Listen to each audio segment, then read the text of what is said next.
मनु जी महाराज ने विष्णु को भी लौटा दिया। शंकर जी बोले तो मैं कोशिश करता हूं, क्यों?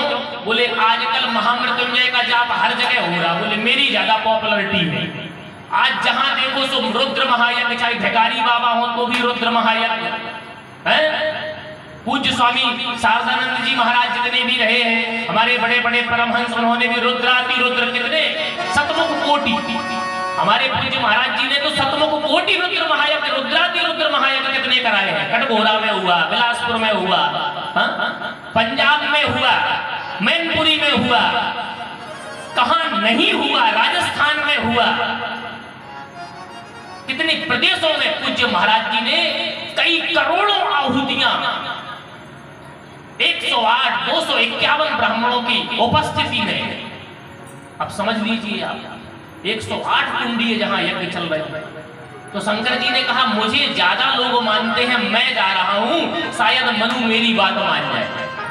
शंकर भगवान भी गए, बोले मनु मुझे लोग शंकर कहते हैं, भोले भाला, तुम्हें पता नहीं है मैं रावण को लंका दे सकता हूं, मैं कुबेर को पुष्पक विमान दे सकता हूं, मैं रंग को राजा बना सकता हूं, तुम भी मांगो क्या चाहिए। मनु जी ने कहा आप मुझे सच्चिदानंद की भक्ति दे सकते हो। बोले नहीं, वो नहीं दे सकता। विधायक आपके यहां आवे या कोई राज्य मंत्री आवे तो वो कहे बताओ तुम्हारे ओबरा में कौन सा विकास करा दूं,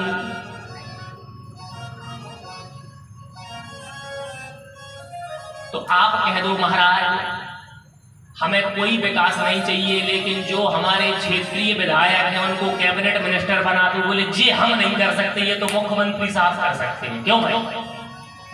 ऐसे ही मनु जी कहते हैं कि मुझे सच्चिदानंद भगवान का दर्शन करना है, उनकी कृपा पानी है। बोले वो मेरे पास नहीं है, बोले मेरे पास तो वरदान है। मनु जी महाराज कहते इतने ऐसे वरदान तो हमने न जाने कितने लेकर के दूसरों को समर्पित कर दिए, मुझे वरदान नहीं चाहिए, मुझे तो अब उनकी कृपा चाहिए, मुझे भगवान से कुछ नहीं चाहिए, अब तो मुझे स्वयं भगवान चाहिए, इसलिए मैं तो भगवान को लेने आया हूं। सभी के सभी लौट गए। अंत में उस तपस्या की फलश्रुति क्या हुई कि वो सच्चिदानंद की गंभीर वाणी हुई, जिसको आकाशवाणी कहा गया। क्या आकाशवाणी हुई? मांगे मांगे पर, मांगे मांगे पर, मांगे मांगे पर, मांगे मांगे पर, भई न भवानी, मांगे मांगे पर, भई न भवानी, परमो गंभीर कृपा प्रसानी,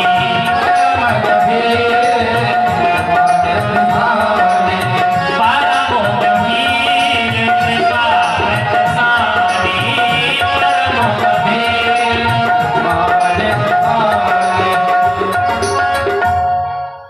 अब यहां चौपाई देखे आप, जब परब्रह्म परमात्मा की वाणी कानों पे आई तो क्या बदलाव हुआ। अभी ब्रह्मा जी की वाणी आई, विष्णु जी की वाणी आई, शंकर भगवान की वाणी आई, लेकिन मनु के स्ट्रक्चर में, मनु की फिजिकल पोजीशन में कोई चेंजेस नहीं हुए। क्यों? जब 10,000 की तपस्या कर रहे हैं तो गर्मी, सर्दी, बरसात सब कुछ उनके शरीर के ऊपर से गुजर रहा है हर मौसम में, तो मनु का शरीर केवल हड्डियों का ढांचा बन गया था, दीमक लग गया था शरीर में, ऐसी तपस्या की थी, लेकिन फिर भी तदपि मनाग मनई नहीं पीरा, अस्थि मात्र वही रहो शरीरा। ऐसा भजन, ऐसा उपवास, ऐसा व्रत कोई करेगा? तुम थोड़ी सी अगर बोले बीपी कम हो रहा, मुझे भूख लगी, थोड़ा व्रत वाला नमक खा लूं, नहीं तो आज मेरी तबियत बिगड़ जाएगी। काहे का उपवास है भैया? मनु शतरूपा ने हजारों साल तपस्या की, अस्थि मात्र केवल हड्डियों का ढांचा रह गया था, तो ब्रह्मा विष्णु की वाणी में वो ताकत नहीं थी कि वो हड्डियों के ढांचे को फिर से सुडौल बना दें। लेकिन जैसे ही वो सच्चिदानंद परब्रह्म श्री राम की वाणी आई तो हिष्टे पुष्टे तन भये सोहाए,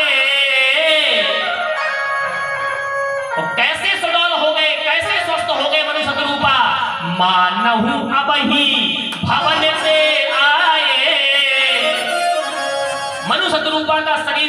हो गया जैसे आज ही महलों से आए हो, ये आज ही आए हैं, ये कई वर्षों से यहाँ नहीं है। अब बताइए ये क्या है? ये कृपा है। क्यों? जैसे ही वाणी निकली भगवान की, मांग मांग बर भई नभ वाणी, कैसी वाणी? परम गंभीर कृपा अमृत सानी। तो कृपा तो केवल राम जी कर सकते हैं, कृपा देवता नहीं कर सकते। किसी भी विधेयक को पास, किसी भी योजना को पास विधायक नहीं कर सकता, उसे तो केवल मुख्यमंत्री और प्रधानमंत्री कर सकते हैं। इसलिए सुप्रीम पावर है सच्चिदानंद श्री राम जी सरकार। सच्चिदानंद रूपाय विश्वोत्पत्त्यादि हेतुवे, चाहे कृष्ण मान लो चाहे राम मान लो। आज जैसे ही देखा, अरे हम तो ज्यों के त्यों हो गए, अब विश्वास हुआ कि हाँ कोई ना कोई परम शक्ति का ही ये असर है।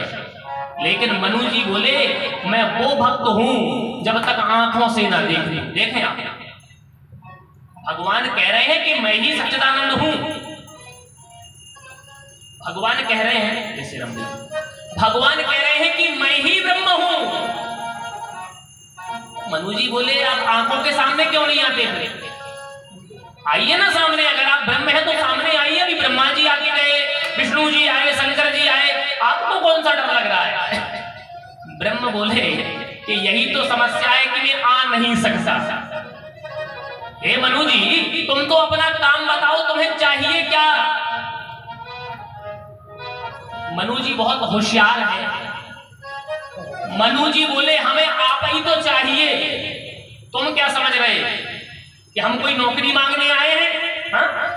हम कोई योजना मांगने आए हैं, हम कोई बिल्डिंग मांगने आए हैं, कोई धन दौलत मांगने आए हैं? अरे हम तो आपको ही मांगने आए हैं। और जब तक आप सामने नहीं आएंगे तो हम कैसे कहेंगे कि आप ही हो? जब तक सामने नहीं आओगे तब तक कोई बात नहीं होगी। ऐसे में बात नहीं करता। इसलिए माताओं, ये चौपाई, ये स्थल हमें ये प्रेरणा देता है, राम कथा की ये शिक्षा मिलती है कि जब तक आंख से ना देख लो, कानों से ना सुन लो, तब तक किसी बात को मत मानो। पड़ोसन ने कह दिया अरे देखो कल वो ऐसा कह रही थी, तुम जाके लड़ गई। तुमने केवल पड़ोसी से सुना और तुम लड़ गई। हो सकता है पड़ोसन तुम्हें भिड़ा रही हो, उसने ना कहा हो। इसीलिए हमेशा आंखों देखी समझो कि हाँ मैंने अपनी आंख से देखा और कान से सुना। ठीक है ना? आज महाराज जैसे ही ब्रह्म श्री राम जी सरकार ने, भगवान ब्रह्म ने आज मनु की भक्ति की निर्मलता देखी। केवट जैसी भक्ति, जैसे केवट कह रहा था कि जब तक चरण प्रक्षालित नहीं हो जाएंगे नाव में नहीं बैठने दूंगा। आज मनु जी भी कहते हैं जब तक मैं आपका दर्शन नहीं कर लूंगा तब तक कोई मांग नहीं मांगूंगा, आगे की कोई बात नहीं, पहले दर्शन दीजिए।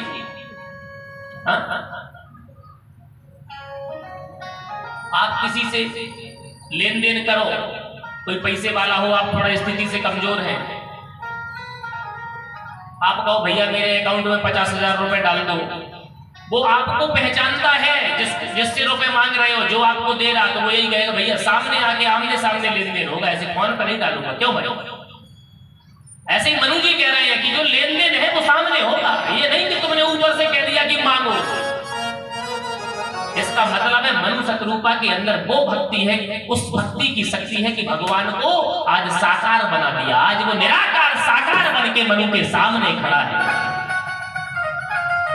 नीलांबुज श्यामल कोमलांगम सीता सम आरोपित माम भागम। अकेले नहीं खड़ा है, सीता जी बगल में खड़ी है, सीता सम आरोपित। इस श्लोक का अर्थ क्या है? सम माने बराबरी पे, आरोपित माने स्थापित है, वाम भागम माने वाम भाग में। बहुत लोग इस मंत्र को, इस श्लोक को पढ़ते हैं नीलांबुज। भुज नहीं है, नीलांबुज।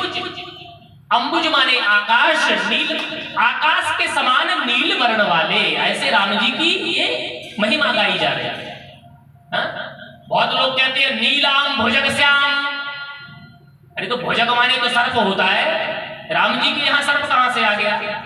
इसलिए इस श्लोक को शुद्ध पढ़ा करो। कई वक्ताओं को मैंने देखा नीलाम भुजग श्याम, देखते हैं मोबाइल में।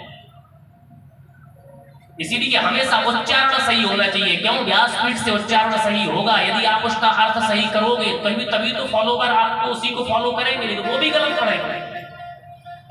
नीलांबुज श्यामल कोमलांगम, कोमल अंगों वाले, सीता समारोपित मानुभागम, और पाणौ महासायक चारु चापम, जिनके हाथों में धनुष बाण,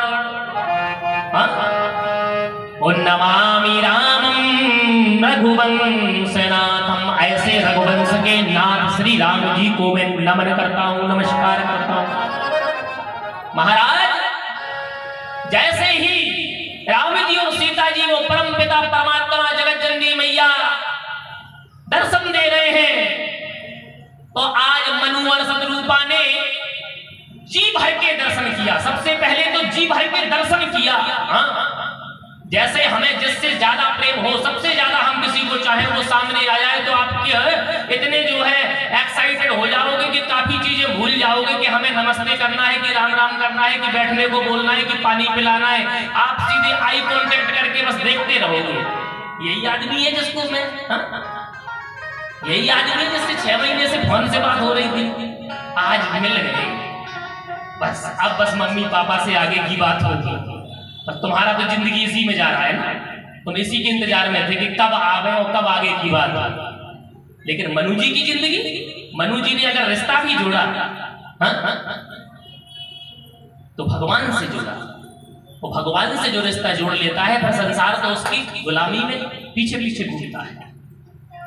न जी भर के देखा न कुछ बात की, बड़ी आरज़ू थी मुलाकात की। जिस आरज़ू को लेकर के, जिस रिक्वायरमेंट को लेकर के हजारों साल मनु जी ने और सतरूपा जी ने इंतजार किया, आज वो रिक्वायरमेंट, आज वो आरज़ू पूरी हो गई। भगवान बोले मनु अब तो विश्वास हो गया कि मैं ही हूं। बोले हाँ सरकार हो गया। आज मनु और सतरूपा के आंखों में भगवान का दर्शन करके प्रेम के आंसू छलक आए। महाराज धन्य है मनु और सतरूपा का जीवन, जिसके आंसू भी निकले तो भगवान के लिए निकले। हम संसार को पाने के लिए रोते हैं और आज मनु और सतरूपा भगवान के दर्शन करके रो रहे हैं। धन्य है मनु जैसा महात्मा और धन्य है सतरूपा जैसी साध्वी। भगवान बोले देखो मेरे पास समय उतना ही रहता है, क्योंकि मेरा प्रोटोकॉल बहुत कठिन है, इसलिए जल्दी मांगो क्या चाहते हो। मनु जी बोले अब आप आ गए हो, अब हमें चाहिए क्या? क्यों भाई? अब जब आप ही आ गए, जो सब कुछ देने वाला है वही मेरे अंडर में है, तो अब मुझे क्या चाहिए? नहीं, भगवान बोले ये मेरे ट्रस्ट डीड में नहीं है, ये मेरे डीड में संविधान का नहीं है। मैं कभी भी बिना दिए वापस नहीं जाता, मेरा काम है देना, तो मांगो। मनु जी बोले कि जो कुछ इनसे मांगेंगे वो सब हम छोड़ के आए। भाई यही सब ना मांगेंगे, बीवी बच्चे राज खजाना पैसा टका गाड़ी बंगला महल, यही सब मांगता है आदमी, ये हम सबको छोड़ के आए। सतरूपा जी बोली तो फिर जो आपको मांगना है सो मांगो। आज मनु जी ने वो मांग लिया जो संसार में आज तक कोई दूसरा मांगा ही नहीं। कहते हैं दान शिरो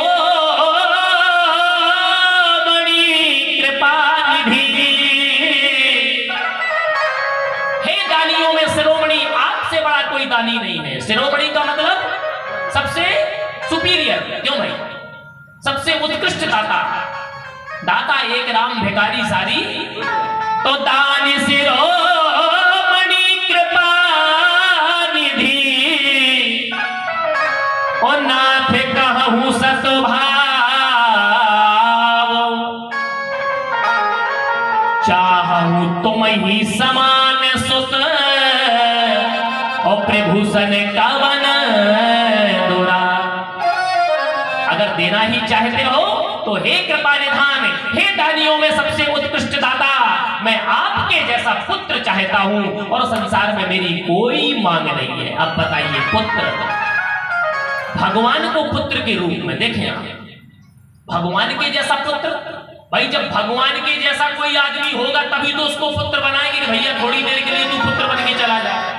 तो भगवान तो ब्रह्म है और ब्रह्म एक है। शास्त्र कहता है, आद्य शंकराचार्य भगवान अपने भाष्य में लिखते हैं, एको ब्रह्म द्वितीयो नास्ति, ब्रह्म दूसरा है ये नहीं। आज मनु जी ने अपने लपेटे में फंसा लिया भगवान को कि बेटा अब कहां जाओगे, अभी तुम बाप बन के खड़े हो, अभी हम हाथ जोड़े, एक दिन वो आएगा कि हम तुम्हारे चाटा चिपकाएंगे। अयोध्या में जब तुम घूमोगे ना, हम तुम्हारा कान पकड़ के, जब हम शत्रुपा से कौशल्या बनेंगे तो कान पकड़ के तुमको तमाचा देंगे। कौशल्या मैया बनी, आज वही शत्रुपा कौशल्या बनेंगी, वही मनु दशरथ बनेंगे और वही परब्रह्म आज राम लला के रूप में जन्म लेने जा रहे हैं।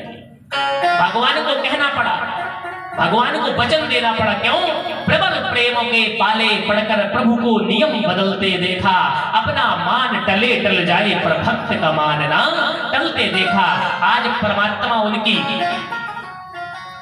सच्चाई पर, परमात्मा उनके समर्पण पर, परमात्मा उनकी श्रद्धा पर और निश्चलता पर आज इतने प्रसन्न हो गए कि भगवान श्री सच्चिदानंद ने कह दिया, आप सरिस खोजो कहां जाए,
दूसरा कहां लाऊं, मिलेगा ही नहीं, है ये नहीं।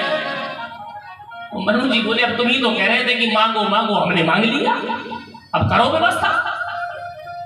बोले अब व्यवस्था क्या करना, अब हम ही तुम्हारे पुत्र बन के आए, अब व्यवस्था की कोई गुंजाइश ही नहीं है, नो मोर ऑप्शन, मेरे पास कोई दूसरा विकल्प ही नहीं है।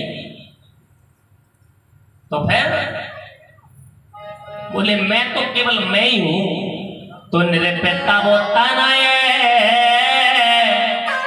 इसलिए हे राजन तुम्हारा बेटा बनके हो मैं आई, मैं ही तुम्हारा बेटा बेटा बन के आऊंगा, अब कहीं मेरे पास कोई विकल्प नहीं है। हाँ, अब बताइए, है कोई ऐसा भक्त आज के जमाने में? हाँ, कि भगवान जिसके यहाँ बेटा बन के और वो बाप बन के भगवान को पाले? बन सकता है ऐसा रिश्ता, लेकिन स्वार्थ से उठिए, पहले स्वार्थ से उठिए। हाँ, सोफा डला है, सोफे में 3 लोग अलाउड है। भाई सिस्टम ये है कि सोफे में बहुत से बहुत 3 लोग बैठेंगे। पीछे की सीट है जैसे कार की, तो वैसे तो 2 लोगों की सीट होती है, उसमें तीसरा बैठ जाए, लेकिन फिर भी कहते हैं नहीं 4 बैठते हैं उसमें। अब सोफा डला है और सोफे में 3 लोग बैठी हैं, 3 लोग, मैं देख रहा हूं। पीछे से और भी आई तो उनने भी देखा कि सोफे तो सब भर गए, 3-3 सब सोफों पर बैठ गए। और जो सोफे पे बैठी हैं वो भी देख रही है कि ये थोड़ा सोफे के पास रुकी, शायद इनका भी मन है सोफे पे बैठने का, लेकिन वो रिस्पॉन्स नहीं दे रही। उनसे क्या बोले, नहीं 3 ही बैठते हैं, वहां आगे नीचे बैठ जाओ। लेकिन थोड़ी देर बाद जो 3 सोफे पे बैठी हैं उनकी एक बड़ी खास सहेली आई। तो जैसे वो बगल में आई, क्यों तू कब की? अरे आओ आओ आओ आओ। तो हमको तो लग रहा था कि ये सोफा हो गया पुष्पक विमान, जैसे पुष्पक विमान में सारी सवारियां बैठ गई फिर भी एक सीट खाली। हम कहा ये पुष्पक विमान तो ओबरा में भी आ गया। हम देखते सब जगह है। हमको ये लग रहा था कि कहीं ये सोफा न टूट जाए तो 1500 रुपया कमेटी का उल्टा घुस जाए। टेंट वाला तो पैसा ले ही लेगा ना, तुम तो अपना प्रसाद लेके चली जाओगी। आदरणीय भैया श्री राजकुमार शंकर जी आए हैं, लेकिन देर से आए हैं। राम जन्म का एकदम मुहूर्त लेके आए हैं। तो महाराज जय श्री राम, मेरे कहने का मतलब आज भगवान भक्ति के बंधन में बंधे हैं, आज भगवान प्रेम के बंधन में बंधे हैं। इसलिए भगवान को यदि बांधना है तो प्रेम से बांधिए, भगवान को बांधना है तो भक्ति से बांधिए। भगवान तुम्हारे वैभव से नहीं बन सकते, भगवान तो तुम्हारे प्रेम के बंधन में बन सकते हैं। दुर्योधन की मेवा त्यागी साग विदुर घर खाए। दुर्योधन ने 56 प्रकार के भोग बनवाए कन्हैया के लिए, लेकिन अभिमान भरा था उन भोजनों में कि हम भगवान को वीआईपी भोजन कराएंगे तो भगवान हमारा सपोर्ट करेंगे। भगवान ने जैसे ही पढ़ लिया कि इस भोजन में अभिमान की बदबू आ रही है, भगवान ने लात मार दी दुर्योधन के उन महलों की चौखट को और जाकर के विदुरानी के यहाँ केले के छिलके और पत्ते खा लिए। परमात्मा तुम्हारे वीआईपी महलों में जाने वाला नहीं है। परमात्मा को तुम सोने के थाल में भोजन कराने की कोशिश करो, तुम्हारे सोने की थाली पे लात मार देगा। परमात्मा तो तुम्हारे हृदय में बसी हुई भक्ति और तुम्हारे प्रेम को देखता है। निर्मल मन जन सो मोहि पावा, मोह कपट छल छिद्र ना पावा। भगवान कहते हैं मैं कपटी और छली छिद्री व्यक्ति को स्वीकार नहीं कर सकता, भले ही वो कितना भी बड़ा महलों वाला क्यों ना। आज मनु जी के निर्मल हृदय को, आज मनु जी की भक्ति को भगवान ने स्वीकार कर लिया और कह दिया, हे राजन, जब तुम अगले जन्म में दशरथ और ये माता शत्रुपा कौशल्या बनकर के अयोध्या के चक्रवर्ती सम्राट और साम्राज्ञी होंगे, उस समय में अपने अंशों के सहित चारों कुमारों के रूप में राम बनके आपका बेटा होंगे, परम शक्ति समेत अवतरी हो। इतना ही नहीं, जब मैं धरा पर अवतार लूंगा तो ये मेरी परम शक्ति सीता भी इस लीला में मेरा सहयोग करेगी। ये परम शक्ति भी अवतार लेगी, परम शक्ति के साथ आऊंगा, अपने अंशों के साथ आऊंगा। अरे तुम तो भगवान से 2 हाथों से मांगते हो ना, 2 ही हाथ तो हैं, लेकिन भगवान के तो अजान बाहु, भगवान के तो सहस्त्र हाथ हैं। अगर वो प्रसन्न हो गए ना तुम्हारी भक्ति पे, तो तुम 2 हाथों से मांगना चाहते हो, भगवान तुम्हें हजारों हाथों से देगा कि तुम समेट नहीं पाओगे। तुम्हारा भंडारा ऐसा भर जाएगा। विश्वास तो रखो भगवान पे, हाँ विश्वास रखो, लेकिन ऐसा नहीं कि इस साल बोले चलो वैष्णो देवी हुआ है, और वैष्णो देवी जाके आए, तब तक बहू ने कह दिया मम्मी वैष्णो देवी में फालतू में हादसे होते हैं, भीड़ मचती है, भगदड़ मचती है। अरे कहाँ आप वहां गई थी? खाटू श्याम ज्यादा पॉपुलर है इस समय, लोग खाटू श्याम बहुत जा रहे हैं, चलो खाटू श्याम। तो बोले कोई बात नहीं बेटा, 2 महीने बाद खाटू श्याम। फिर बोले नहीं नहीं खाटू श्याम नहीं, शिरडी चलिए साईं बाबा। पैसे के चोचले है ना, फिर रिजर्वेशन हो गया साईं बाबा। तो अगर वही पैसा कोई गरीब मांग ले, मेरी बिटिया की शादी है 10-5 हजार दे दो, अरे हमको फालतू समझाएगा पैसे को। हाँ, एक बात बताऊं, जो इस तरह से पैसे के चोचले करते हैं कि कभी इधर कभी उधर, कभी फलाने बाबा, कभी ढकानी मैया, वो चारों तरफ से चले जाते हैं। इष्ट एक होना चाहिए, एक का आराधन करो, एक को साधे सब सधे और सब साधे सब जाने। अगर अर्जुन ने, अगर युधिष्ठिर ने कृष्ण के अलावा किसी और पे भरोसा कर लिया होता तो महाभारत जैसा युद्ध कभी जीता ना होता। उन्होंने तो यही कहा, हे कृष्ण तुम सदा से हमारे सहायक रहे हो, तुम सदा से हमारे रक्षक रहे हो, हमें संसार में क्या भटकना जब कन्हैया हमारे साथ है। बोलिए, सबरी ने बरसों इंतजार किया, हजारों बरसों इंतजार किया, मेरे राम कब आएंगे, बोल बोल कागा मेरे राम कब आएंगे। राम जी हजारों साल नहीं आए, लेकिन सबरी ने कभी नहीं कहा कि चलो अब जाकर के भगवान विष्णु को पुकारो, वो शंकर जी को पुकारो। बताओ, इंतजार किया कि किसी ना किसी दिन राम की कृपा होगी और राम जी फिर आए। क्यों? राम पहले परीक्षा ले रहे थे कि तुम्हारे अंदर स्टेबिलिटी कितनी है, तुम्हारे अंदर स्थायित्व कितना है। लेकिन आज पूजा में स्थायित्व तो नहीं है। अगर आज हम दीपक लेके गए मंदिर में, राधा माधव मंदिर में, गीता मंदिर में गई, 4 महिलाएं दीपक लेके गई, पॉलीथिन में प्रसाद लेके गई। अब 5वीं एक नई आई जिसको तुमने पहले कभी नहीं देखा, आप सब खुशखुशा रही हैं आपस में, ये इसी कॉलोनी खाने में कुछ सेक्टर 9 से आने लगी। अच्छा अच्छा, अब देख रही है कि वो बढ़िया पीतल की थाली में बढ़िया भगवान का दिव्य प्रसाद बना के ढक के बढ़िया चुनरी से ढक के लाई है। हाँ, उसके जो उसकी अगरबत्ती धूप बत्ती है वो अच्छी क्वालिटी की है। अब तुम्हें शर्मिंदगी लगी, अब तुमने जल्दी जल्दी आरती की, बुरा मुंह बनाया कि जी कहाँ से आ गई। और शाम को जाके पति से कहोगी सुनो कल पीतल की थाली आनी चाहिए, कल बढ़िया से अगरबत्ती आनी चाहिए, मेरी गीता मंदिर में आज बेइज्जती होती बची। अब बताओ पूजा में की बेइज्जती? तुम पूजा करने गई हो कि दिखावा करने गई हो? अगर विदुरानी कह देती कि मेरे पास तो केले की छिलकी है, मेरी बेइज्जती हो जाएगी, तुम तो मेवा पकवान खाने वाले हो, तो क्या भगवान फिर उसके केले खाते? विदुरानी ने कहा हे प्रभु, जो आपने मुझे प्रसाद दिया वही मैं आपको दे रही हूँ, जितना आपने मुझे दिया वो मेरे घर में है। रूखा सूखा दिया तो रूखा सूखा खाइए, चुपड़ा दिया होता तो मैं चुपड़ के खिला देती। इसीलिए आठम जथा लाभ संतोषा, सपने नहीं देखी पर दोषा। हमारे घर में जितना व्यवस्था है, हमारे घर में भगवान ने कृपा करके जितना दिया वही हमारे लिए मेवा मिष्ठान है, वही हमारे लिए 56 व्यंजन के समान है। हमें पड़ोसी का देख करके कभी गिलानी नहीं करनी है, कभी ईर्ष्या नहीं करनी है, ठीक है ना। आज मनु शतरूपा को वरदान मिल गया, मैं तुम्हारा बेटा बन गया। कालांतर में मनु शतरूपा भगवान के धाम को चले गए, अमरावती में निवास किया। वही मनु शतरूपा अयोध्या के चक्रवर्ती सम्राट महाराज दशरथ बनते हैं। वही मनु जी महाराज चक्रवर्ती सम्राट दशरथ बनते हैं और महारानी शतरूपा महारानी कौशल्या के रूप में आती है। आनंद रामायण में थोड़ा विस्तृत वर्णन है अयोध्या नगरी का, वाल्मीकि रामायण में भी है। अन्य शास्त्रों के मुताबिक उस समय जब चक्रवर्ती सम्राट दशरथ जी अयोध्या के सम्राट हुए, राजा हुए, उस समय अयोध्या का क्षेत्रफल कैसा है? उस समय अयोध्या जो राजधानी थी कौशलपुरी, कौशल प्रदेश की, तो वो अयोध्या 12 योजन लंबी, 144 किलोमीटर लंबाई में फैला हुआ वो नगर, और 3 योजन चौड़ी, 36 किलोमीटर चौड़ाई में आयताकार नगर।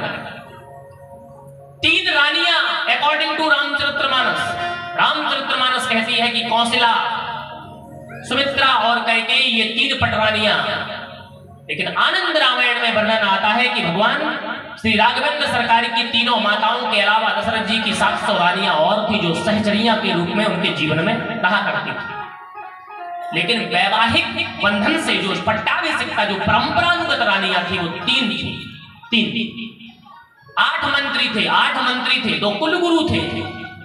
सुंदर सा वो नगर, सुंदर से वो राजा जिनका नाम केवल धरती पर नहीं 10 दिशाओं में जिनका रथ घूमा करता था, उनका नाम है चक्रवर्ती सम्राट दशरथ। जिनका रथ केवल धरती पर नहीं इंद्रलोक में जिनका रथ प्रवेश कर जाता था तो इंद्र अपने गद्दी से उठ के स्वागत करता था। इतना वैभव, इतना पुरुषार्थ था दशरथ जी के अंदर कि जब इंद्र के राज्य में जाते थे तो इंद्र भी दंडवत प्रणाम करता था, दशरथ जी को सलाम करता था, राम राम करता था। इतने पावरफुल थे दशरथ।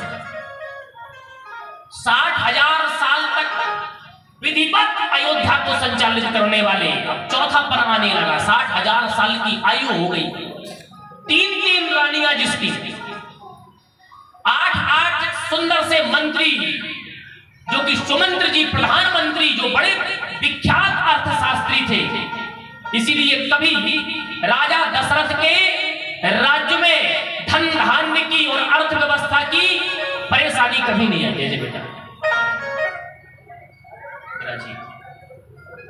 लेकिन आज दशरथ जी के जीवन में सब प्रकार का सामर्थ्य होते हुए, दशरथ जी के जीवन में सब प्रकार की क्षमता होते हुए, सर्व सामर्थ्य होते हुए, सब सुख होते हुए, सारी शांति होते हुए, सारा वैभव होते हुए, प्रजा में सब प्रकार की समरसता व्यवस्था,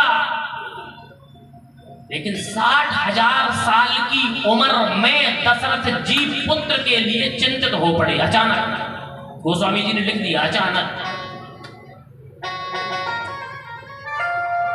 एक बार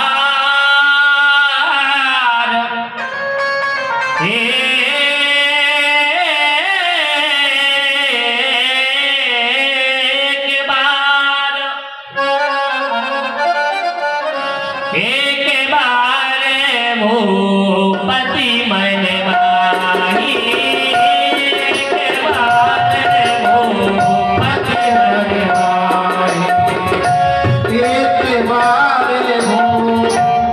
मन माही, एक बार भूपति मन माही,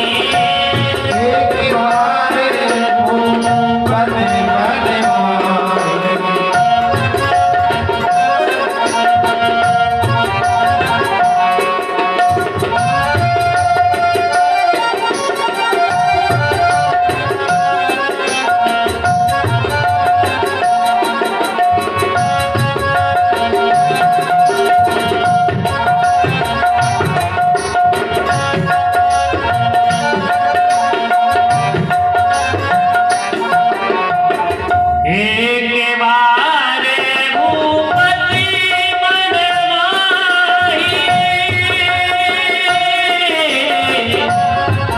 मन माही।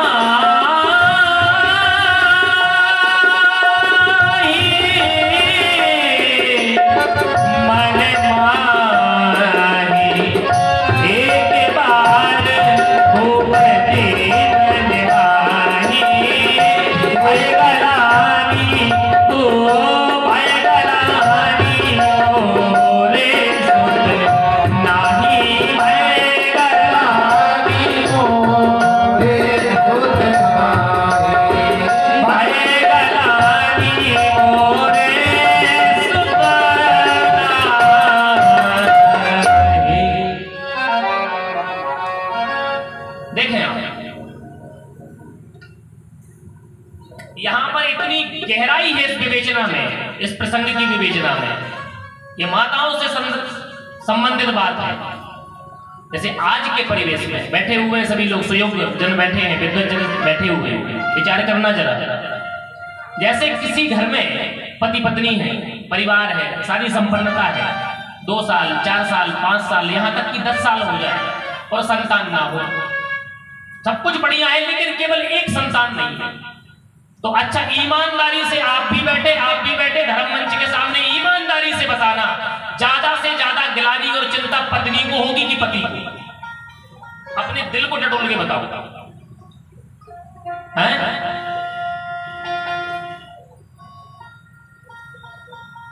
पति को आज के परिवेश में, तुम तो ये रामायण का उदाहरण दे रही हो, हमने बता दिया तो समझ गए कि वो दशरथ जी को हुई थी इसलिए। आज के परिवेश में आदमी तो फिर भी समाज में जाकर के 4 जगह उठ बैठ के अपनी टेंशन को डाइवर्ट कर लेगा। क्यों भाई?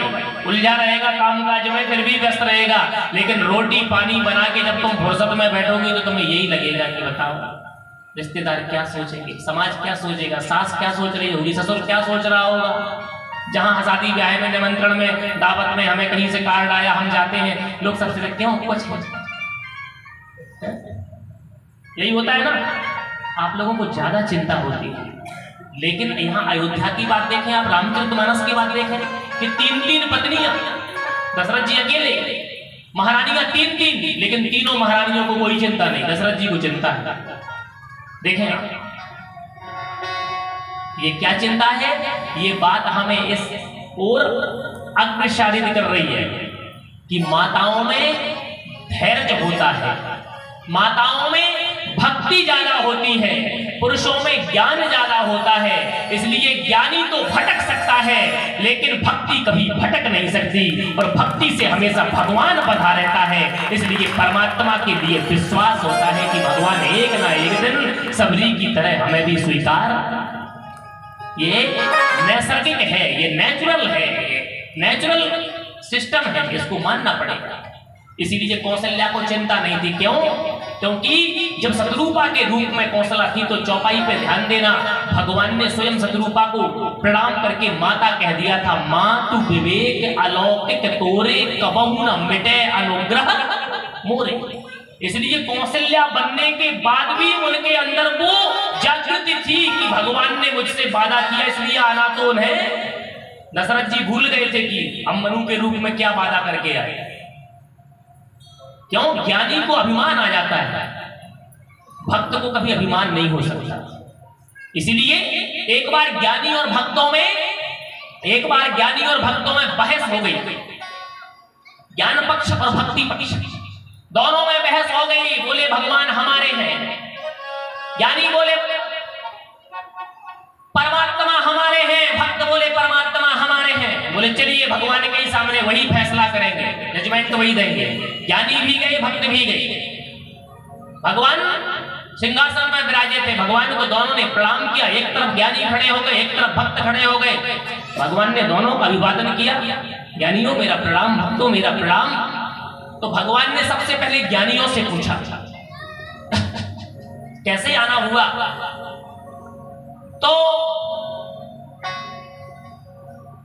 ज्ञानी बोले प्रभु हमारा और भक्तों में ये झगड़ा हो रहा है काफी समय से, इसलिए हम आज एटलीस्ट आ ही गए कि हम बड़े हैं। भक्त कहते हैं हम बड़े हैं, और हम जानते हैं कि हमने ज्ञान अर्जन किया है, वेद पुराण उपनिषद पढ़े हैं, हमने तपस्या की है, इसलिए हम बड़े हैं। ये भक्त तो ढंग से पूजा करना भी नहीं जानते, माला जपना भी नहीं जानते, ये बड़े कैसे हो जाएंगे। इसलिए आज आप ही इसका डिसीजन ले दीजिए कि कौन बड़ा है, हम आपकी नजर में क्या हैं। भगवान तुरंत बोले अरे संसार के लोगों ये बात सत्य है कि ज्ञानी मेरी आत्मा है। भगवान ने अपना प्रत्युत्तर दिया, बोले ज्ञानी मेरी आत्मा है, इसमें कोई संदेह नहीं। वो आत्मा से ज्यादा बड़ा कुछ नहीं होता। क्यों भाई? आत्मा से ज्यादा स्पेशल लाइफ में कुछ नहीं होता। कहते नहीं है हम तुम्हें आत्मा से ज्यादा चाहते हैं, प्राणों से ज्यादा चाहते हैं। आत्मा अगर निकल गई तो शरीर बेकार। तो जिस समय भक्तों ने सुना कि भगवान ने तो ज्ञानियों से कह दिया कि ज्ञानी मेरी आत्मा है, तो अब तो हमारे लिए कोई कोटि कोई रैंक बची ही नहीं है, इसलिए अब हम हार ही गए, अब हमें चलना चाहिए। तो ज्ञानी प्रसन्न होकर के चलने लगे। भगवान ने कहा रुको ज्ञानी, और भक्त भी बेचारे निराश होकर जाने लगे। भगवान ने कहा रुको भक्तों। ज्ञानी बोले प्रभु आपने हमें आत्मा बना दिया, अब इस सीजन को रह क्या गया, हम तो